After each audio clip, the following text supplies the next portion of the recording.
और ग्राफ, जिसका यूज करके तुम अपने वीडियो में ऐसे ऐसे अद्भुत कलाकृति दिखा सकते हो जिसकी किसी ने सोची नहीं होगी। कैपकट में हमें बहुत से ग्राफ मिलते हैं, लेकिन कौन सा ग्राफ कब ऐड करना है ये तुम जितना चीजें क्रिएट करोगे उतना अच्छे से समझ पाओगे। इजी इन, जिसका यूज करने पर तुम देख सकते हो कार में थोड़ा स्मूथ एनिमेशन हुआ है, लाइक स्टार्टिंग में थोड़ा slow and then fast and then बीच में जाके कहीं फास्ट। तो कैसे हो मेरे प्रियजनों, I hope you all are in मौज। भाई ने बोला करने का तो करने का।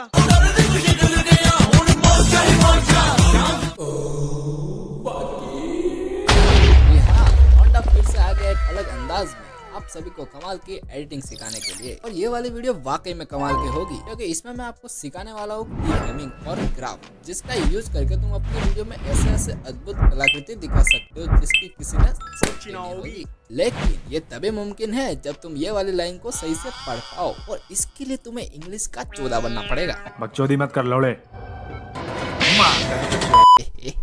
यार बकचोदी को रखते हैं साइड में और वीडियो को शुरू करते हैं। सबसे पहले तुम्हें अपना कैप्चर ओपन करना है और फिर तुम्हें अपना काम शुरू करना है। लेकिन उससे पहले अगर तुम्हें कोई बेसिक नॉलेज नहीं है तो मैं तुम्हें एक प्यारे से कॉन्सेप्ट के माध्यम से थोड़ा बहुत एक्सप्लेन कर देता हूँ। जैसे मान लो कि तुम बेरोजगार हो और घर में पड़े पड़े मौज काट रहे हो। तुम्हारी मम्मी ने तुम्हें एक काम करने को कहा, लेकिन तुम्हारे कानों पे जू तक नहीं रेंगती है। ऐसे में सिर्फ एक घटना घटित हो सकती है। एक उड़ता हुआ चप्पल जब तक तुम्हारे मुंह पे आके नहीं पड़ता है तब तक भाई साहब हिलते तक नहीं है। और इससे हमें ये सीख मिलती है कि 2 बार चप्पल खा लो बट काम मत करो। मस्त प्लान है।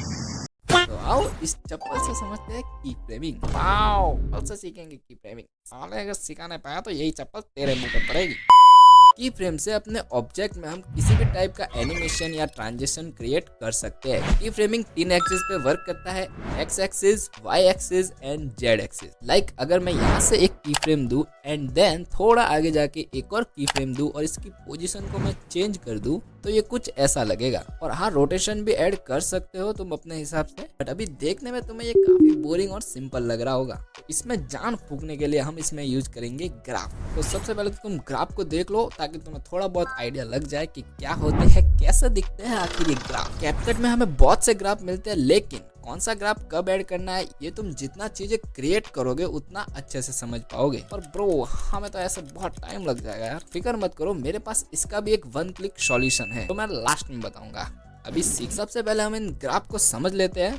देखो मेरे पास न्यू वर्जन नहीं है तो शायद तुम्हें कुछ ग्राफ शो नहीं कर रहे होंगे, और अपडेट न करने की वजह भी खुद कैपकट है क्योंकि साले ने सारे ऑप्शन प्रो में डाल दिए। तो पहला ग्राफ है लीनियर, जिससे कुछ फर्क नहीं पड़ता। आगे बढ़। नेक्स्ट ग्राफ है इजी इन, जिसका यूज करने पर तुम देख सकते हो कार में थोड़ा स्मूथ एनिमेशन हुआ है, लाइक स्टार्टिंग में थोड़ा slow and then fast and then बीच में जाके कहीं फास्ट।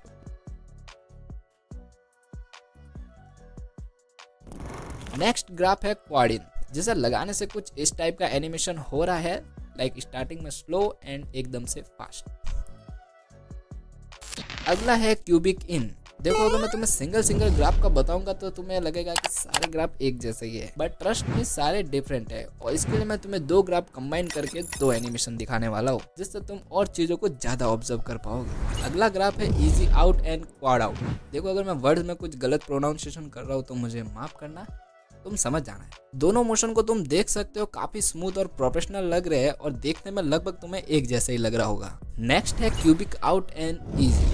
तो एक में हमें स्लो, फास्ट एंड स्लो दिख रहा है और इसमें भी तुम देख सकते हो। और हाँ, तुम इन ग्राफ को अपने हिसाब से एडिट भी कर सकते हो, लाइक कुछ इस तरीके से।